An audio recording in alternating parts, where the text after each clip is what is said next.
The signing was wrong. Elena noticed it first, not because she was trained, but because her little brother had been deaf since birth.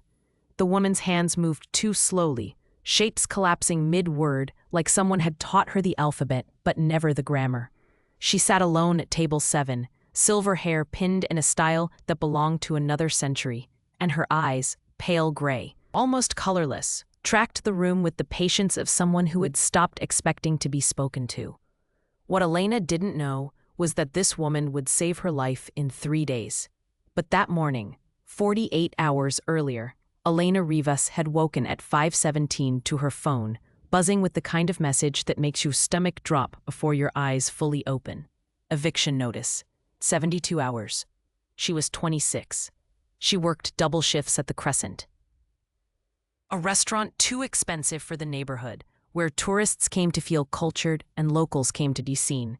She wore the same black blouse and slacks every day, washed them every night in the sink, hung them over the radiator that only worked when it wanted to. Her apartment smelled like detergent and instant coffee. Her brother Matteo, 19, slept on the couch because the bedroom was hers and fairness mattered even when everything else was falling apart. The restaurant opened at 11. Elena arrived at 10. She always did. She liked the quiet before service, the way the table sat empty and clean, the smell of bread baking in the back, the low hum of the espresso machine warming up. She set forks in perfect alignment. She folded napkins into cranes because it made the owner smile, and smiling at the owner meant keeping the job. Her hands moved on autopilot. Fold, crease, tuck. The paper birds lined up along the bar like a fleet preparing for departure. She had learned the technique from a YouTube video at 2 in the morning, unable to sleep, unable to stop calculating how many shifts she would need to cover rent, utilities, Matteo's medication. The math never worked. It hadn't worked in months. The kitchen staff arrived at 10:30. Carlos, the line cook, nodded at her through the pass. Maria, who handled prep, squeezed her shoulder without saying anything. They knew. Everyone knew. The kind of broke that showed in the way you ate the mistakes from the kitchen, the way you volunteered for every extra hour, the way you stopped ordering coffee and just drank whatever was left in the pot. By noon, the dining room filled with noise, silverware against porcelain, laughter, the low buzz of conversation that always sounded the same no matter who was speaking. Elena moved between tables with the smile she had learned to make automatic, the one that reached her eyes just enough to seem genuine but cost nothing to maintain. A four-top near the window, a couple celebrating an anniversary, a businessman who didn't look up from his phone. She took orders, delivered plates, refilled water glasses. Her feet ached. They always did by hour 3. At 7:34, the door opened. The woman didn't walk in. She appeared. The way some people do when you blink and suddenly they're just there. Older, dignified, wearing a charcoal dress with buttons made of jet. A young man followed her, mid-30s, maybe. Dark suit, darker eyes. He moved like water, soundless and fluid, and when he pulled out her chair, the gesture was so practiced it looked like choreography. Elena approached with menus and the smile. "Good evening. Can I start you with something to drink?" The young man raised one hand, not rudely, just stopping her. "My mother is deaf," he said. His voice was low, controlled, each word measured, "and we do not require menus." Elena's smile didn't falter. "Of course, I'll give you a moment." She turned to go, then stopped. The woman was watching her, not her face, her hands. Elena hesitated, then lifted both hands slowly, signing as clearly as she could. "Good evening. My name is Elena. I'm happy to help you." The woman's expression didn't change, but her son's did. He stared at Elena like she'd just spoken a language he thought was extinct. The woman signed back, fluid and fast. "You know the old signs." Elena blinked. "Old?" The woman's mouth curved, not quite a smile, but close. "Most humans don't anymore." Elena's hands froze mid-reply. Humans. She told herself she had misread it. A slip of the hand, a regional dialect. She had learned ASL from YouTube videos and a volunteer program at Matteo's school. Maybe there were signs she didn't know. Older forms that carried different connotations. She smiled, nodded, and took their order in a mixture of spoken English and sign. The son ordered for both of them. His mother watched Elena the entire E-time, those pale eyes unblinking. When Elena returned with water, the woman was alone. The son had stepped outside, phone pressed to his ear, his back to the window. Through the glass, Elena could see his jaw moving, sharp and tense, but no sound carried. The woman gestured for Elena to sit. Elena glanced toward the kitchen. The owner was watching. Sitting with customers wasn't allowed unless they asked, and even then it was risky. But something about the woman's expression, calm, expectant, made her pause. She sat. The woman's hands moved slowly, deliberately. "You have a brother." Elena's throat tightened. "Yes." "Deaf? Since birth?" The woman nodded, as if this confirmed something. "You care for him." It wasn't a question. Elena's hands answered anyway. "He's all I have." The woman reached into her bag, a small embroidered thing that looked handmade, and pulled out a card. Thick paper, cream-colored, with an address printed in dark ink. No name, no phone number. Just a place. She slid it across the table. "If you ever need refuge," she signed, "come here." Elena stared at the card. "I don't understand." The woman's hands moved again, slower this time. "You will." The son returned. He didn't sit. He placed one hand on his mother's shoulder, gentle but firm, and signed something too fast for Elena to catch. The woman rose. She looked at Elena one last time, and this time she did smile. It was sad. They left cash on the table. Far too much. Elena pocketed the card and told herself she would throw it away later. She didn't. That night, at 11:47, Elena walked home through streets that smelled like rain and rust. The city never slept, but this part of it tried. Dim lights, closed storefronts, the occasional shuffle of footsteps from someone else trying to get home. She turned onto her block and saw them. 3 men, standing outside her building. One of them held a photo. Her photo. Elena stopped walking. The nearest man looked up. His eyes caught the streetlight wrong, too bright, reflective, like an animal's. He smiled. "Elena Rivas?" She ran. Her sneakers slapped pavement, breath sharp in her chest, the sound of footsteps behind her growing louder, closer, wrong. They were too fast. She turned a corner, nearly slipped, grabbed a fence to steady herself. Her heart hammered against her ribs. The street ahead was empty. No cars, no people. Just the flicker of a broken street lamp and the distant hum of traffic somewhere else, somewhere safe. She pulled out her phone. A hand caught her wrist. Cold. Too cold. She gasped, tried to pull away, but the grip didn't budge. The man leaned in close, and she smelled something sharp and metallic, like old pennies left in the rain. "Don't run," he said softly.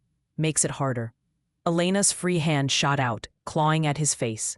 He laughed. Then his head snapped sideways. Not from her. From something else. Someone else. The young man from the restaurant stood 3 feet away. He hadn't been there a second ago. Elena was sure of it.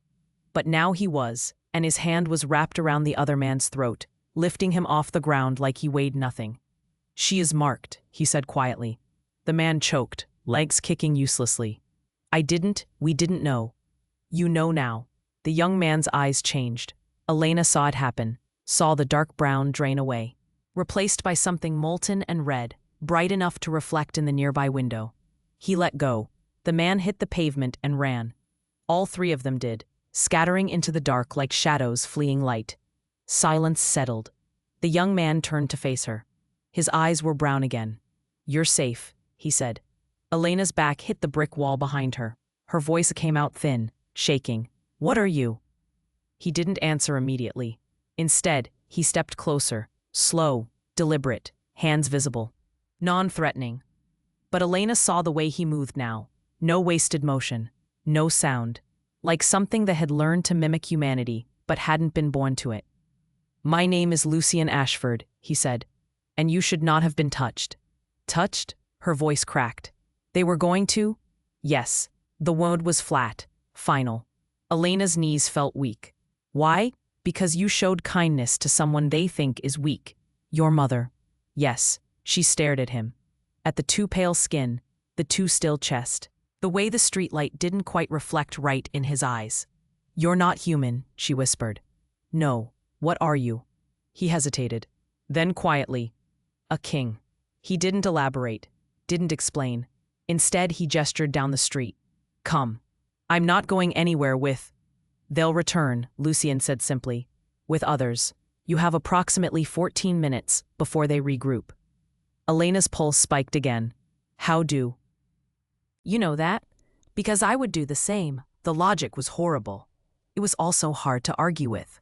She pushed off the wall, legs unsteady, and followed him. They walked in silence for 2 blocks. Lucien kept a precise distance, close enough to intercept danger, far enough not to crowd her. His hands stayed loose at his sides, but Elena couldn't stop staring at them, remembering how easily he'd lifted a grown man off the ground.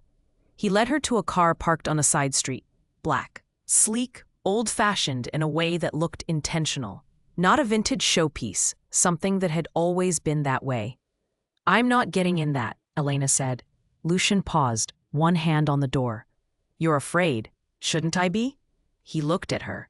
Really looked like he was measuring something. Yes, he said, but not of me. Then who? The court. The word sat heavy in the air between them. Elena wrapped her arms around herself. What court? The one that governs my kind. The one that sees your kindness as a threat. I gave your mother a napkin. You spoke to her as an equal. Elena's laugh came out sharp, incredulous. That's insane. Yes, the agreement surprised her. Lucien opened the passenger door. My mother has not been treated with dignity in 60 years. You did so without hesitation. That is noticed. That is dangerous. For me or for you? Both. Elena stared into the dark interior of the car.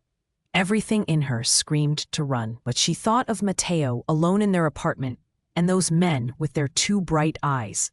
If I get in, she said slowly, will you answer my questions? Yes. All of them? Within reason. She got in. The inside smelled like leather and something faintly herbal. Rosemary, maybe. Lucien slid into the driver's seat, movements precise. He didn't start the engine immediately. Ask, he said. Elena's hands twisted in her lap. Are you a vampire? Yes. No hesitation. No drama. Just fact. She swallowed. Are you going to hurt me? No. Drink my blood? Not without permission. The clarification should have been comforting. It wasn't. Your mother is also a vampire. She was turned in 1823. She lost her hearing in the process. Elena's breath caught. Turning made her deaf? The transformation was interrupted. Improperly done. It damages things. There was something in his voice. Old grief, maybe. Or guilt. How old are you? Elena asked. 347. The number sat between them like a stone. And you're a king of the Northern Accord. Yes. What does that mean? Lucien's hands tightened on the steering wheel. It means I enforce laws that keep my kind from slaughtering yours. It means I attend councils, sign treaties, and execute those who break them. It means I have spent 2 centuries trying to hold together a peace that is always one massacre away from collapse. He turned to look at her. And it means that when my mother, who has been isolated, ignored, and mocked by her own kind for being broken, is treated with kindness by a human, people notice. And some of them see it as weakness. Elena's throat felt tight. I didn't mean to. I know. She looked lonely. Something flickered across his face, too fast to name. She was, he said quietly. He drove her to a house on the edge of the city. Not a mansion. Elena had expected something Gothic, dripping with wealth, but a narrow 3-story townhouse tucked between others just like it. Ivy climbed one side. The windows were dark except for one on the 2nd floor, where warm light glowed behind lace curtains. Lucien parked and waited. She's inside, he said. Elena looked at him. Your mother? Yes. Why did you bring me here? He didn't answer right away. His hands rested on the wheel, knuckles pale. Because she asked to see you again. The interior was nothing like Elena expected. Bookshelves lined the walls, stuffed with volumes in a dozen languages. A piano sat in one corner, sheet music scattered across its surface. The furniture was old but cared for. Upholstery faded in places, wood polished to a soft gleam. It felt lived in. Lucien's mother sat in a high-backed chair near the window, embroidery hoop in her lap. She looked up when they entered, and her face softened. She set the hoop aside and signed. You came. Elena's hands moved before she thought about it. You asked. The woman smiled, a real one this time. She gestured for Elena to sit. Lucian remained standing by the door, arms crossed, watching them both like a sentry. The woman's hands began to move, slow and deliberate. My name is Margaret. Elena. I know. Margaret's gaze drifted to her son, then back. He doesn't bring humans here. Elena glanced at Lucian. He looked away. Why me? Elena signed. Because you weren't afraid. I was terrified. Margaret's smile widened. But you stayed. They talked for an hour. Margaret's signs were old-fashioned, shaped by a different era, but Elena followed. She learned that Margaret had been turned by someone who didn't care if she survived, that the transformation had burned through her auditory nerves, leaving silence where sound used to live, that Lucian had found her 3 years later, half-mad and starving, and brought her into his house. He saved me, Margaret signed. Elena looked at Lucian again. He stood utterly still, expression unreadable. He blames himself, Margaret added. For what? For not finding me sooner. Margaret's hands paused, then continued. I was alone for a long time. The world changed around me, and I couldn't hear it anymore.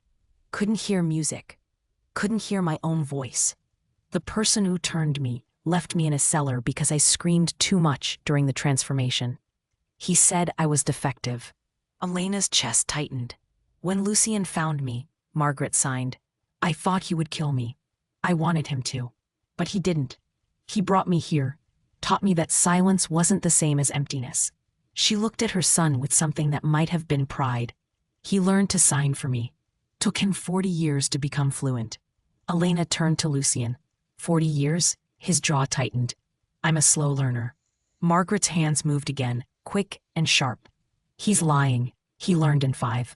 Spent the next 35 studying every regional variation, every historical form, so he would never misunderstand me. The room went quiet.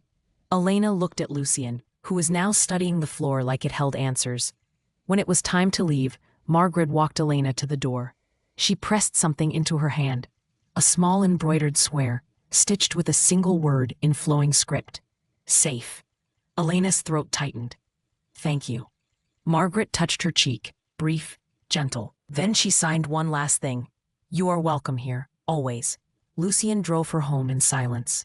The city slid past the windows, streetlights casting long shadows across his face. Elena watched him from the corner of her eye. He drove with the same precise control he seemed to apply to everything. Hands at 10 and 2, speed exactly at the limit. Every turn smooth. When they reached her building, he finally spoke. She hasn't smiled like that in decades.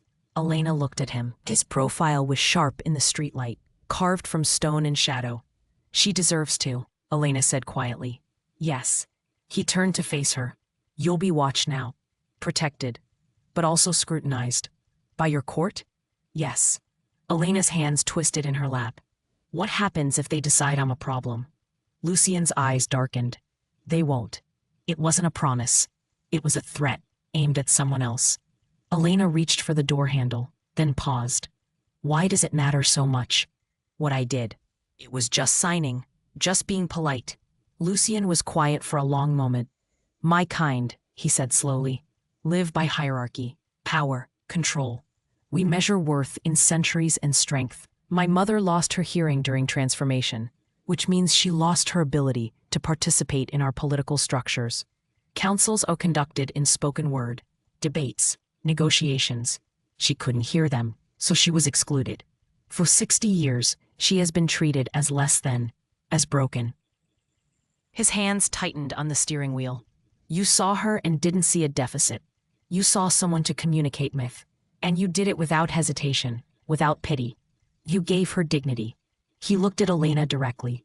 In my world, that is revolutionary. Elena's breath caught. I just treated her like a person. Exactly. The weight of the words settled between them. Elena got out of the car. Before she closed the door, she looked back. Thank you, she said. For earlier. For protecting me. He nodded once. Then he was gone. Elena stood on the sidewalk, watching the taillights disappear around the corner. The street was empty now, quiet. She looked down at the embroidered square in her hand, running her thumb over the careful stitches. Safe. She went inside. The apartment was dark. Mateo was asleep on the couch, one arm flung over his eyes, earbuds still in even though he couldn't hear the music. She pulled a blanket over him, careful not to wake him. Then she sat at the kitchen table and stared at the eviction notice still lying where she'd left it that morning. 72 hours. Now 48. She thought about Margaret's face when she'd signed, about Lucien's hands on the steering wheel, about men with eyes that reflected light wrong. She thought about the card in her pocket, the one with the address and no name. If you ever need refuge. Come here. Elena pulled it out and set it beside the eviction notice. 2 pieces of paper, 2 futures. She didn't sleep that night. 3 days later, Mateo disappeared. Elena came home at 11 to find the apartment door ajar, the lock splintered. Inside, furniture overturned, the couch cushions slashed, her brother's phone on the floor, screen cracked. And on the wall, written in something dark and wet, "Return what isn't yours." Her knees gave out. She called Lucien. He answered on the first ring. "They took him," she gasped. "They took Mateo." Silence. Then, low and deadly, "Where are you?" "Home." Oh God, they left a message. "Lock the door. Don't open it for anyone. I'm coming." He arrived in 8 minutes. Elena didn't ask how. She just let him in and watched as he examined the message, the door, the scattered apartment. His expression was cold, clinical. "Silver knives," he said, touching the edge of a couch slash. "And desperation." "Who?" "Faction within the court. They think my attachment to you undermines my authority." Elena's stomach dropped. "Attachment?" He didn't answer. Instead, he pulled out his phone and made a call. The conversation was brief, clipped, in a language Elena didn't recognize. Hard consonants, vowels that sounded like they came from the back of the throat. When he hung up, his eyes were red again. "I know where he is." They drove through the city at speeds that should have gotten them pulled over. Lucien didn't speak. His hands gripped the wheel tight enough that Elena heard the leather creak. "Will they hurt him?" she whispered. "Not yet." "Why?" "Because they need you to come willingly." "Then I'll go." Lucien's head snapped toward her. "No, he's my brother, and you are human." His voice cracked like a whip. "They will kill you the moment you're no longer useful." Elena's hands clenched into fists. "Then what do we do?" Lucien's jaw tightened. "We negotiate." The warehouse squatted on the city's industrial edge, surrounded by gravel and rust. Lucien parked a block away and turned off the engine. "Stay in the car," he said. "Absolutely not." "Elena, he's 19, he's scared, and if he sees you, he won't understand. But if he sees me, he'll know you're in danger. Then we'll both be scared together." Lucien stared at her. Something flickered in his expression, frustration, maybe, or admiration. "If anything happens," he said slowly, "you run. Do you understand? You don't fight, you don't hesitate, you run." Elena nodded. She was lying. Inside, the warehouse was dark except for a single light in the center. Beneath it, tied to a chair, sat Mateo. Elena's heart lurched. He looked unharmed, terrified but whole. His eyes widened when he saw her. He started signing frantically, hands shaking. "Are you okay? What's happening? Who are these people?" Elena started forward. Lucien caught her arm. "Not yet." A figure stepped from the shadows. Tall, pale, with hair like frost and eyes like cut glass. A woman, dressed in white, hands folded calmly in front of her. "Lucien," she said. Her voice was silk over razors. "How kind of you to accept our invitation. Release him, Isolde. Of course, as soon as you renounce your pet." Elena's blood went cold. Lucien's hand tightened on her arm, not restraining, anchoring. "She is under my protection," he said. "Harm her and you violate the accords. She is a distraction." Isolde stepped closer. "Your mother has made you soft, and now this human has made you weak. Then challenge me properly." "Oh, I intend to." She gestured. 2 more vampires emerged, dragging Mateo's chair into the light. One held a blade, silver, gleaming. Elena's breath stopped. Isolde smiled. "Choose, Lucien, your crown or her brother's life." Lucien went utterly still, the kind of stillness that precedes violence. Elena felt it in the air, The shift, the tension. The way every vampire in the room angled toward him like prey, recognizing a predator. You won't touch him, Lucien said quietly. Won't I? Isolde nodded. The vampire holding the blade pressed it to Mateo's throat. Her brother's eyes went wide. He couldn't hear what was happening, couldn't understand the words, but he understood fear. He looked at Elena, signing with bound hands. What do they want? Elena moved before she could think. She stepped out of Lucien's grip and walked straight into the light. Stop. Every head turned. Isolde's smile sharpened. How sweet. The little human wants to bargain. Yes. Lucien's voice cracked behind her. Elena. She ignored him, kept her eyes on Isolde. You want him to renounce me? Fine. I'll leave. I'll disappear. You'll never see me again. Elena, don't. But you let my brother go. Now. Isolde tilted her head. And why would I agree to that? Because killing him breaks the accords, and you're not stupid enough to start a war over a human you don't even care about. Silence. Isolde's expression shifted, amusement flickering into something colder. Clever, she murmured, but insufficient. She stepped closer, circling Elena like a shark. You see, the problem isn't just your presence, it's what you represent. Proof that our king can be swayed by sentiment. That centuries of rule can be undone by what? A kind word? A smile? She stopped in front of Elena, inches away. You make him human, and that is unforgivable. Elena's heart hammered, but she didn't step back. Then take me instead. The room went silent. Lucien's voice was a rasp. No. Elena finally looked at him. His eyes were wide, raw, devastated. She signed, slow and clear. Trust me. His hands trembled. He signed back. I can't lose you. Elena's throat tightened. She turned back to Isolde. Let him go. Take me. Do whatever you want. Turn me, kill me. I don't care. Just let my brother leave. Isolde studied her. Then she laughed, low, genuinely amused. Oh, you beautiful, stupid creature. She reached out, trailing one cold finger down Elena's cheek. You actually mean it. Yes. Fascinating. Isolde stepped back. Very well. Take the boy. Release him outside. The vampire holding Mateo hesitated. Now, Isolde snapped. They obeyed. Mateo struggled, signing frantically at Elena. But they dragged him toward the exit. The door slammed shut behind them. Elena's knees nearly buckled with relief. Then Isolde grabbed her by the throat. Fast. Too fast. Elena gasped, clawing at the hand cutting off her air. You asked what I wanted, Isolde whispered. I want him to break. She lifted Elena off the ground. Lucien moved. Elena had seen him fast before. This was different. He crossed the space in less than a heartbeat, and when he hit Isolde, the sound was like a car crash. They went down in a tangle of limbs and fury.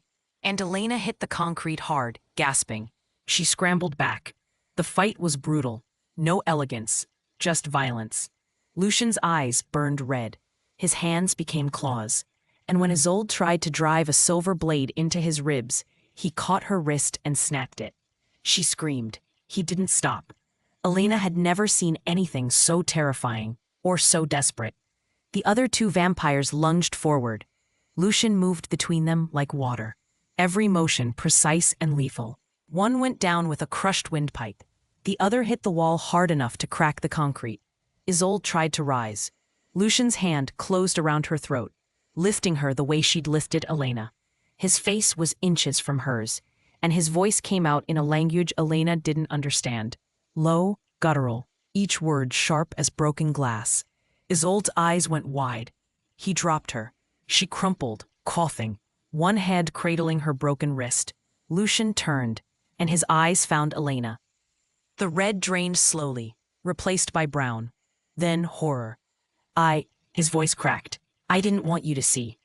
Elena stood, walked to him, and took his bloodied hand in hers. He stared at her like she'd just performed a miracle. You saved him, she whispered. I nearly killed her, to protect us. His hand trembled in hers. I am not a good man, Elena. She looked up at him, at the face that had seen centuries, at the eyes that had just burned with rage and now held only fear. No, she said softly. But you're a good king. Something broke in his expression. He pulled her close, careful, gentle, like she might shatter, and pressed his forehead to hers. "I would have burned the world," he whispered. "I know." Behind them, Isolde struggled to her feet. Blood ran from her nose, dark against her pale skin. "This isn't over," she rasped. Lucian didn't turn, didn't let go of Elena. "Yes," he said quietly, "it is. The court will hear of this. They already have." New footsteps echoed through the warehouse. Elena looked up. 3 figures emerged from the shadows, 2 men and a woman, all dressed in dark formal clothes. They moved with the same fluid grace as Lucian, the same unnatural stillness. The woman in the center was older. Not in appearance. Her face was smooth, ageless, but in the way she carried herself. Like gravity bent around her. "Lord Ashford," she said. Her voice was cool, measured. "We received your summons." Lucian straightened, but kept Elena close. "Counselor Verne, thank you for coming." The woman's gaze swept the warehouse. The unconscious vampires, the silver blade on the floor, Isolde bleeding against the wall. "It appears we arrived just in time." "Or just late enough," one of the men murmured. Isolde pushed off the wall. "They attacked me." "You violated the accords," Counselor Verne said flatly. "You kidnapped a protected human. You threatened a member of the royal household. And you challenged a seated king without formal declaration." She stepped closer, and Isolde actually flinched. "The penalty for any one of those offenses is exile. For all 3, it's execution." Isolde's face went white. "Unless," Verne continued, "Lord Ashford chooses mercy." All eyes turned to Lucian.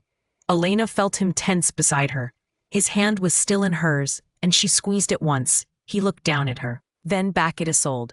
"Exile," he said quietly, "effective immediately. If she or any member of her faction enters Accord territory again, the sentence becomes permanent." Verne nodded. So witnessed. She gestured to the 2 men with her. They moved forward and hauled Isolde to her feet. The other vampires were collected as well, dragged toward the exit. Isolde looked back once, her cut-glass eyes finding Elena. "This isn't over," she mouthed. Then she was gone. The warehouse fell silent. Verne turned to Lucian. "The human, is she injured?" "No." "Remarkable." Verne's gaze settled on Elena, assessing. "Most would have run." Elena met her eyes. "My brother was in danger. So you offered yourself in his place?" "Yes." "Fascinating." Verne tilted her head slightly, the gesture almost bird-like. "You showed courage, sacrifice, loyalty to family above self-preservation. These are qualities we value." She looked at Lucian. "I see why you claimed her." "I didn't claim," Lucian started.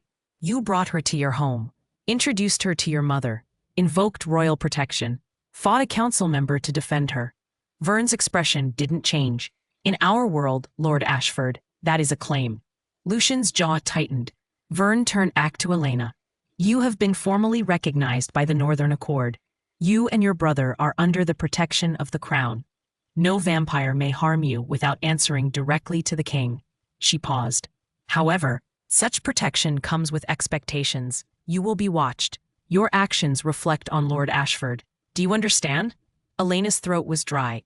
"Yes." "Good." Verne nodded once, then walked toward the exit. At the threshold, she stopped. "One more thing," she said without turning. "The human councils have been asking questions about increased vampire activity in the city, about rumors of a human under royal protection."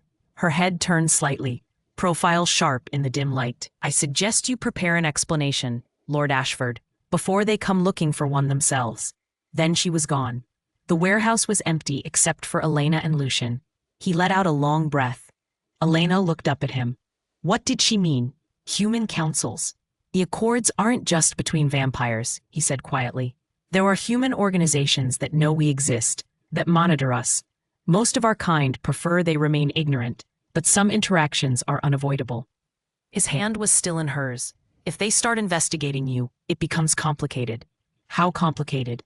"Dangerous. For both of us." Elena's chest tightened. "I'm sorry, I didn't mean to." "You saved your brother." His voice was firm. "We did nothing wrong. But I put you in danger." He looked at her, really looked, and something in his expression shifted. "Elena," he said slowly, "I have lived for 347 years.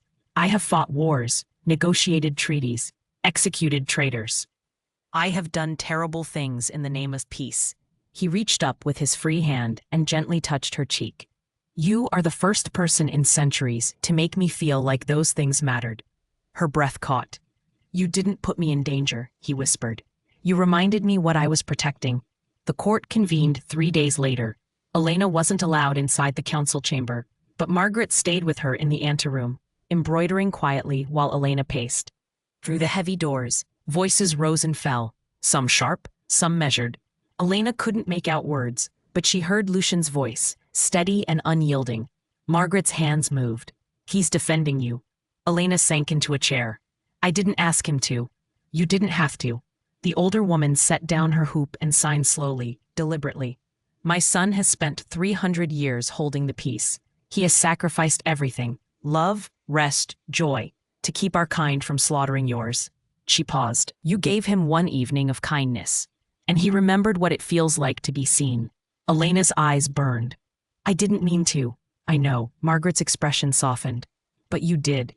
And now he will fight for you the way he has never fought for himself. The embroidery hoop sat forgotten in her lap. Margaret's hands continued. When Lucian found me, I was barely alive.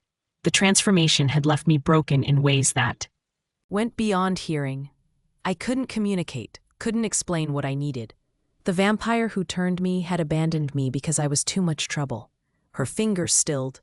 Lucian could have done the same. It would have been easier, kinder even. But he didn't. He stayed, learned my language, built me a life where silence wasn't punishment. She looked at Elena directly. He knows what it means to be cast aside, and he will never let it happen to someone under his protection. Elena's throat tightened. But what if they decide I'm not worth protecting? Margaret smiled, sad and knowing. Then they'll have to go through him first. The doors opened. Lucian stepped out. He looked exhausted, but whole. Elena stood. What happened? Isolde has been exiled. Her faction dissolved.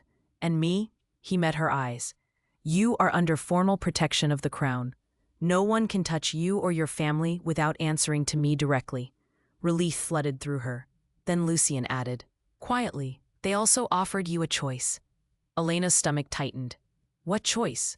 To remain human, or to be turned, if you wish, under proper supervision, with full consent, no coercion. The words hung in the air. Elena stared at him. You don't have to decide now, he said quickly. Or ever. It's your life, your body. They wanted you to know the option exists. Margaret stepped forward, signing. Whatever you choose, you're family now. Elena's throat closed. Family. She looked between them, Margaret with her patient eyes and careful hands, Lucian with his centuries of grief and his desperate, fragile hope. Can I think about it? Elena whispered. Of course. Lucian's hand found hers, brief and warm. Take all the time you need. 2 weeks later, Elena returned to the Crescent.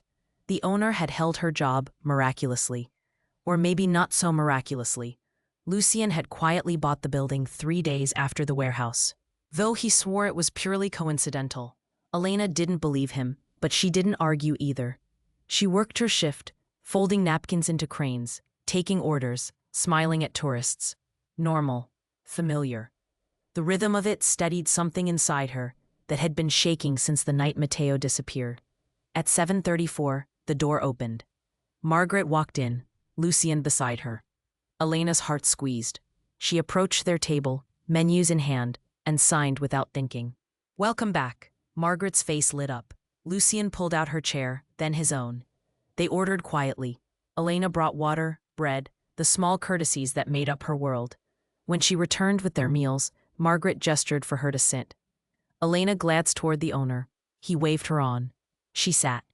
Margaret's hands moved slowly, deliberately. You changed everything. Elena shook her head. You saw me. The words were simple, but the weight behind them wasn't. Margaret reached across the table and took Elena's hand. Her skin was cold, but her grip was steady. Thank you, she signed. Elena's vision blurred. Lucian watched them both, something unreadable in his expression. Then he signed, hesitant but clear. Will you have dinner with us, after your shift? Elena looked at him.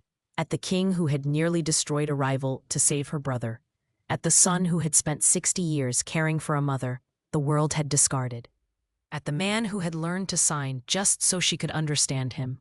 Yes, she signed. His smile was small, but real. That night, after the restaurant closed, Elena walked with them through streets that no longer felt dangerous. Margaret linked arms with her, signing stories from another century about music halls and gas lamps, and a world that no longer existed except in memory. Lucien walked beside them, silent, watchful, but when Elena glanced at him, she saw the way his shoulders had relaxed, the way his eyes no longer scanned every shadow for threats. He looked peaceful. They reached the townhouse as the clock struck midnight. Margaret invited her inside. Elena hesitated at the threshold. I should get home. Matteo is with friends, Lucien said quietly. I checked. Of course he had. Elena stepped inside.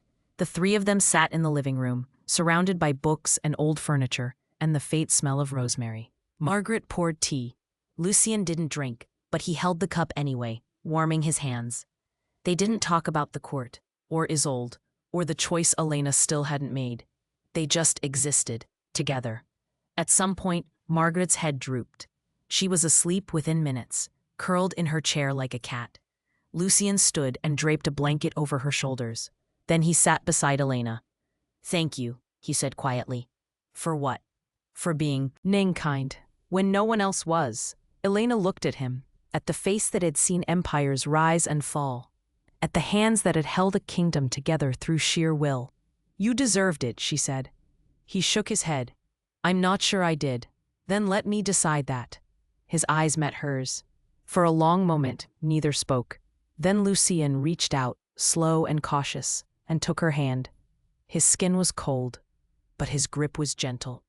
I have lived for 3 centuries, he said quietly, and I have never met anyone like you. Elena's breath caught. I'm just a waitress. No. His thumb brushed across her knuckles. You're the person who looked at my mother and saw a woman. Not a broken thing. Not a burden. A person. His voice cracked. You gave her dignity, and in doing so, you reminded me what I was fighting for. Elena's eyes burned. I didn't do anything special. You did everything. He lifted her hand and pressed it to his chest, right over where his heart should have been beating. It wasn't, but she felt something there. A flutter, a memory of warmth. Stay, he whispered. Not forever. Not as anything you don't want to be. Just stay. Let us know you. Let us be your family, the way you've become ours. Elena looked at Margaret, asleep and safe. At Lucien, holding her hand like she was something precious. At the room full of centuries and stillness, and the faint, impossible hope that maybe, just maybe, time didn't have to mean loneliness. She squeezed his hand. Okay, she whispered. Okay, I'll stay. His eyes closed, his shoulders sagged, and for the first time in 300 years, Lucien Ashford looked like he could finally rest. The weeks that followed were strange. Not bad, just different. Elena kept her job at the Crescent, kept her apartment, kept her life as human and normal as she could manage. But 3 nights a week, she had dinner at the townhouse. Margaret taught her to embroider. Lucien taught her the history behind the accords. Treaties signed in blood, wars that had lasted decades, the fragile peace that required constant vigilance. Matteo came once. Lucien had arranged it carefully, making sure her brother understood what he was walking into. Matteo had been terrified at first, signing so fast Elena could barely keep up. They're vampires, actual vampires, and you're just okay with this? Elena had signed back slowly. They saved your life. And mine. Matteo had stared at her for a long moment, then at Lucien, who stood by the door like a sentinel, then at Margaret, who smiled and offered him tea. This is insane, Matteo signed. I know, but you trust them. Yes. He'd stayed for dinner. By the end of the night, Margaret had him laughing, silent laughter. The kind that shook his shoulders and made his eyes crinkle. She'd told him stories in sign, her hands moving with the fluid grace of someone who had spent 60 years perfecting the language. When they left, Matteo had signed to Elena. She's kind. Yes. And he's terrifying.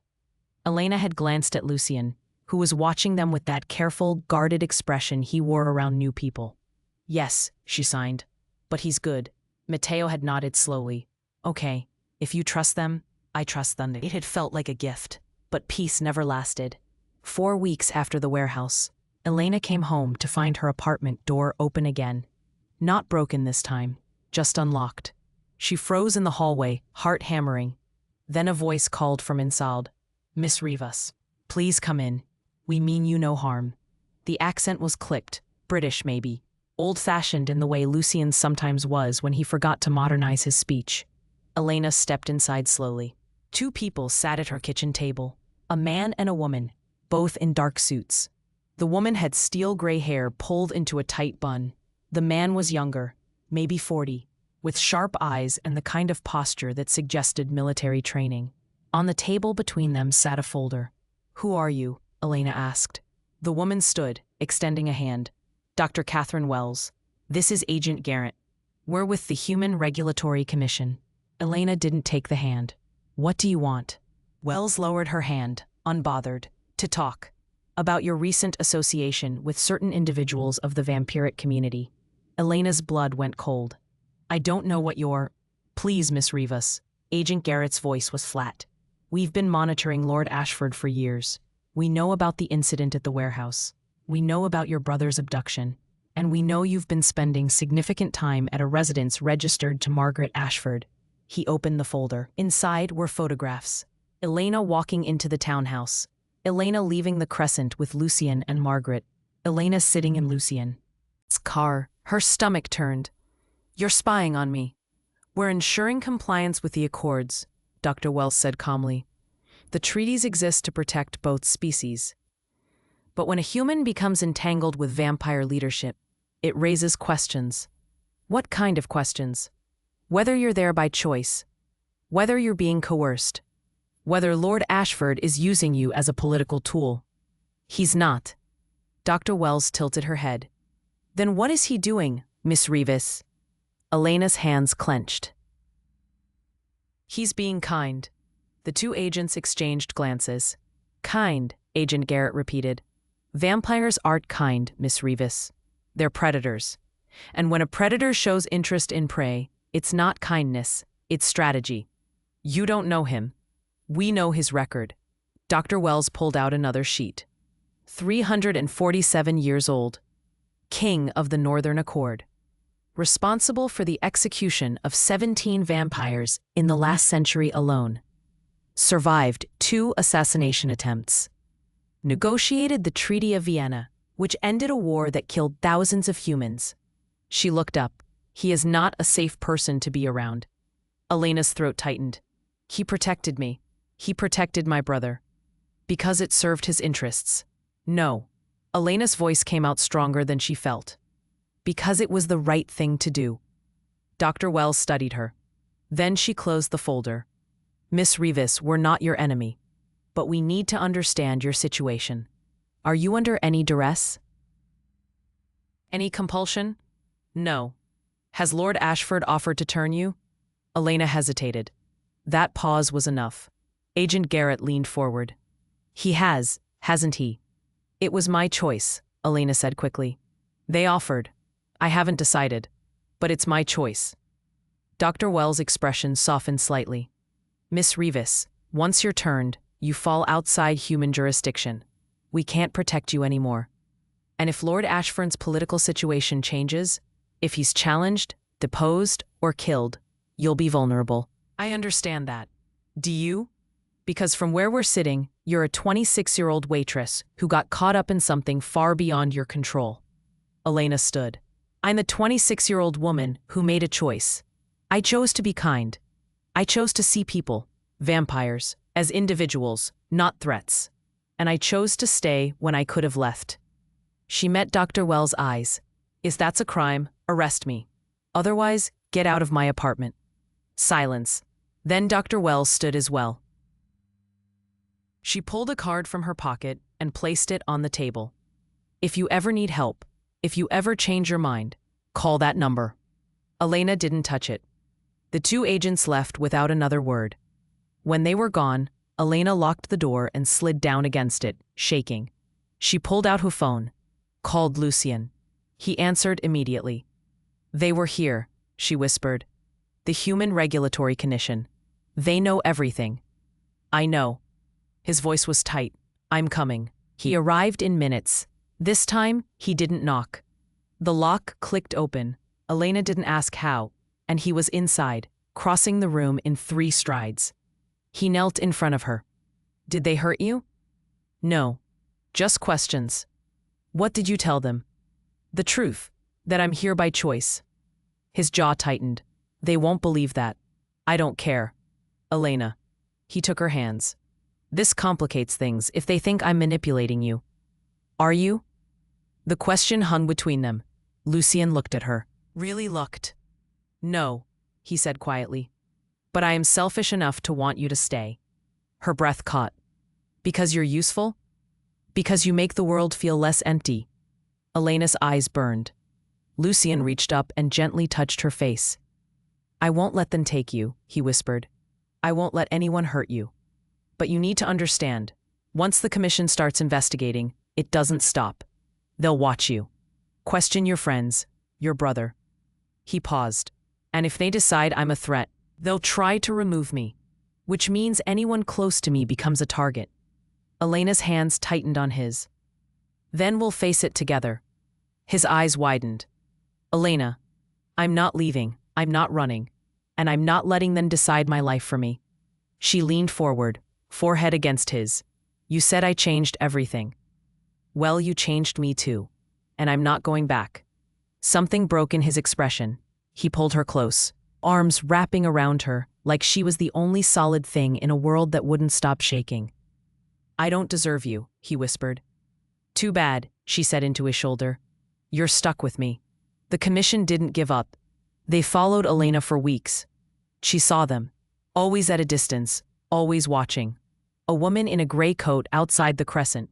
A man in a sedan parked across from the townhouse. They weren't hiding. They wanted her to know. Lucien's response was immediate and precise. He filed a formal complaint with the Accord Council, invoked treaty provisions about surveillance and harassment. Within days, a meeting was arranged, vampires and humans sitting across from each other at a neutral location, negotiating the boundaries of Elena's life like she was a border dispute. She wasn't allowed to attend, but Margaret was. When she returned, her hands moved quickly, sharp with anger. They called you a liability, said you were proof that the Accords were failing, that humans and vampires couldn't coexist without someone getting hurt. Elena's stomach dropped. What did Lucien say? Margaret's expression softened. He told them you were proof of the opposite, that coexistence required seeing each other as people, not categories, that you had shown more courage and compassion in 1 month than most of them had shown in centuries. She paused. Then he said if they wanted to remove you from his protection, they'd have to remove him from his position first, and he would not go quietly. Elena sat down hard. He can't do that. He can't risk everything for you? Margaret's hands stilled. Elena, he already has. The meeting ended in a stalemate. The commission agreed to cease active surveillance in exchange for regular check-ins. Elena would meet with Dr. Wells once a month, answer questions, prove she was acting of her own free will. It wasn't freedom, but it was breathing room. 3 months later, Elena made her decision. She didn't tell anyone at first, just thought about it during her shifts, during the long walks home, during the quiet evenings at the townhouse where Margaret embroidered and Lucien reads centuries-old books like they were newspapers. She thought about her life, the apartment with the broken radiator, the double shifts, the constant calculations of what she could afford and what she couldn't, the fear that one bad day would send everything crashing down. And she thought about the alternative. Time, enough of it to stop counting, enough to learn everything Margaret wanted to teach her. Enough to see what the world looked like when you weren't constantly running to keep up. But also, cold skin, blood, the weight of centuries, the risk of becoming something that forgot what it meant to be human. She thought about Lucien, who had lived for 347 years and still remembered how to be gentle. She thought about Margaret, who had lost her hearing and found a new language. She thought about herself and what she wanted her life to mean. On a Tuesday evening, after her shift, she walked to the townhouse. Lucien answered the door. Can we talk? She asked. Of course. They sat in the living room. Margaret was upstairs. The house was quiet except for the ticking of an old clock on the mantel. Elena took a breath. I've made a decision about the turning. Lucian went very still. And? I want to do it. His eyes widened. Elena? I've thought about it. Really thought about it. And I don't want to spend my life afraid of running out of time. I don't want to watch Matteo grow old while I stay the same, but I also don't want to leave him alone. I want time to figure out who I am when I'm not just surviving. She met his gaze. And I want to be part of this, your world, Margaret's world, not as a guest, as family. Lucian's hands trembled. You understand what you're asking for. The pain, the change, the fact that you can never go back. Yes, you understand that some humans don't survive the transformation, that even with supervision, there's risk. Yes, and you're certain, completely certain. Elena reached out and took his hand. I'm certain. He closed his eyes, exhaled slowly. When? He asked. Not yet. I need to talk to Matteo first. Explain it to him. Make sure he understands. Lucian nodded. And after? After, she said quietly, we do it properly, with witnesses, with consent documented, so the commission can't say I was coerced. He looked at her, and something in his expression was raw and wondering. You've thought of everything. I learned from the best. His laugh was soft and broken. 2 weeks later, Elena sat across from Matteo in their apartment. She signed slowly, carefully, explaining everything. What vampires were, what the transformation involved, what it would mean for her, for them. Matteo's hands shook as he signed back. You'll live forever? Not forever, but a long time. And you'll be cold, like them. Yes. Will you still be you? Elena paused, then nodded. Yes, just different. Matteo stared at her. Then, why? Because I'm tired of being afraid. And because I found people who feel like home. His eyes filled. What about me? You'll always be me. Ye, brother. Nothing changes that. Everything changes that. She reached across the table and took his hands. I know, and I'm sorry. But I need you to understand this is my choice. Not because I'm running away from you, because I'm running toward something. Matteo was quiet for a long time. Then he signed. Will it hurt? Yes. Will they take care of you? Yes. Do you trust them? Elena thought about Margaret's patient hands, about Lucian standing between her and danger without hesitation. Yes, she signed. I do. Matteo wiped his eyes. Then, okay. Okay? If this is what you want, I won't stop you. But you have to promise me something. Anything. Don't forget me. Even if you live for 1,000 years. Don't forget. Elena's vision blurred. Never. The transformation was scheduled for a month later. The Accord Council sent observers. The Human Commission sent Dr. Wells. Everything was documented, witnessed, recorded. Elena signed the consent forms in front of 12 people, human and vampire both. Stated clearly, for the record, that this was her choice, that she understood the risks, that no one had coerced her. Dr. Wells asked her one last time, Are you certain, Miss Rivas? Elena looked at Lucian, standing to the side with Margaret. At the family she had chosen. Yes, she said. I'm certain. The process took 3 days. It was agony. Margaret had warned her. But nothing could have prepared her for the way her body felt like it was being unmade and rebuilt from the inside out. Bones shifting, blood burning, every nerve on fire. Lucian stayed with her the entire time. When she screamed, he held her hand. When she begged for it to stop, he whispered that it would be over soon. When she thought she was dying, he promised she wasn't. Margaret was there too, signing comfort even though Elena's eyes were too blurred to see clearly. On the 3rd day, the pain stopped. Elena opened her eyes. The world was different, sharper, brighter. She could hear the individual ticks of the clock downstairs, could smell the rosemary from the kitchen, could feel the texture of the sheets under her hands in a way that was almost overwhelming. Lucian sat beside the bed, watching her. How do you feel? He asked quietly. Elena sat up slowly. Her body felt strong, foreign, like she was wearing someone else's skin. Strange, she whispered. Is it always like this? At first, you'll adjust. She looked down at her hands, paler now, colder. Margaret appeared in the doorway. She signed. Welcome home. Elena's throat tightened, though she wasn't sure if she could still cry. Thank you, she signed back. The three of them sat together in the quiet room, and Elena realized something. This was what she'd been looking for all along. Not immortality, not power, just this, a place where she belonged. 6 months later, Elena stood in front of the Accord Council. She'd been summoned to testify about her transformation, to prove she was stable, that she wasn't a threat. Dr. Wells was there too, taking notes. Elena answered every question calmly, explained what her life was like now, how she was learning control, how Margaret was teaching her, how Lucien was guiding her. At the end, Counselor Verne asked, "Do you regret your choice, Miss Rivas?" Elena met her eyes. No. Even knowing the cost? Especially knowing the cost. Verne studied her, then nodded. So noted. The hearing ended. As Elena left, Dr. Wells approached her in the hallway. "You seem well," she said. "I am." Dr. Wells hesitated. Then, for what it's worth, I'm glad. We don't see many successful transformations, and fewer still where the turned individual retains their humanity. Elena smiled slightly. I had good teachers. Dr. Wells nodded, then handed her a card. Different from the last one. If you ever want to help, she said quietly. If you ever want to be a bridge between our worlds, we could use someone like you. Elena took the card. I'll think about it. That evening, she returned to the townhouse. Matteo was there, sitting with Margaret. They were signing to each other, laughing about something. Lucien stood by the window, watching the street. Elena walked to him, slipped her hand into his. He looked down at her, and his expression softened. How did it go? He asked. Fine. They cleared me. Good. She leaned against him. Lucien? Yes. Thank you for everything. He wrapped an arm around her shoulders. You don't need to thank me. Yes, I do.